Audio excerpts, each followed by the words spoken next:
ഇസ്കോൺ പാലക്കാടിന്റെ നേതൃത്വത്തിൽ ഗൗരിപൂർണിമ മഹോത്സവം ചൊവ്വാഴ്ച ആഘോഷിക്കും. KSRTC സ്റ്റാൻഡിന് സമീപം അബൂബക്കർ റോഡിൽ രാവിലെ മുതൽ ചടങ്ങുകൾ ആരംഭിക്കുമെന്ന് സംഘാടകർ വാർത്താ സമ്മേളനത്തിൽ വിശദീകരിച്ചു.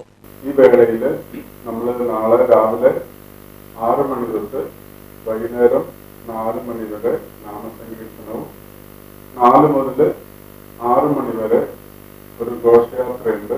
നമ്മുടെ ഭഗവാന്റെ പല്ലക്കും ആനയിച്ചുകൊണ്ട് നമ്മുടെ ആശ്രമത്തിന്റെ KSRTC ബസ് സ്റ്റാൻഡ് അബൂബക്കർ റോഡിലുള്ള ആ സ്ഥാപനത്തിൽ നിന്ന് നമ്മൾ കല്യാണ സ്ഥലത്ത് വരെ ആ വിഗ്രഹം പല്ലക്ക് ആനയിച്ചു കൊണ്ടുവന്ന് അവിടെ ഒരു സ്വീകരണം കഴിഞ്ഞ് തിരിച്ച് നമ്മൾ ആശ്രമത്തിലേക്ക് എത്തി. അങ്ങനെ ഒരു നഗര കീർത്തനം എന്നാ പറയുക. എന്ന് വെച്ചാൽ നഗരവീഥികളിൽ ഈ നാമസങ്കീർത്തനം പാടിക്കൊണ്ടുള്ള ഒരു നാമസങ്കീർത്തന ഘോഷയാത്രയാണ്. General convener Govindadas, president Murali Govindadas, doctor Krishnapriya എന്നിവർ വാർത്താ സമ്മേളനത്തിൽ പങ്കെടുത്തു. UTV news, Palakkad.